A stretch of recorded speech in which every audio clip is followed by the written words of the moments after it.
Welcome to Kenton's videos. Enjoy the video. In this video, I will show you how to make peach sangria. To begin, you will need a few key ingredients. Start with 2 to 3 ripe peaches, one standard 750 milliliter bottle of your favorite dry white wine, and about 1/2 cup of brandy. Don't forget a sweetener, like simple syrup, and some sparkling water for a delightful fizz. Now let's prepare those delicious peaches. First, wash and thinly slice 2 to 3 ripe, firm peaches.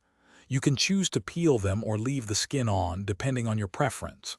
Next, place the peach slices in a bowl and sprinkle them with about 1 tablespoon of granulated sugar. Let them sit for 10 minutes. This process, called macerating, draws out their natural sweetness. It's time to bring everything together.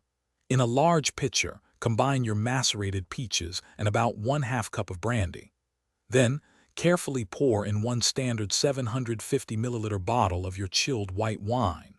Stir all the ingredients gently to ensure they are well combined. For the best flavor, refrigerate the mixture for at least 4 hours or even overnight, allowing the flavors to truly meld. Finally, the moment you've been waiting for.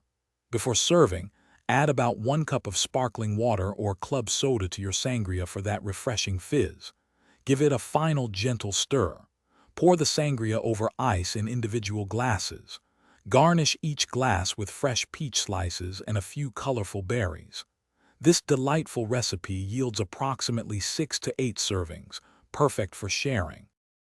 Thanks for watching. Consider subscribing if we helped you.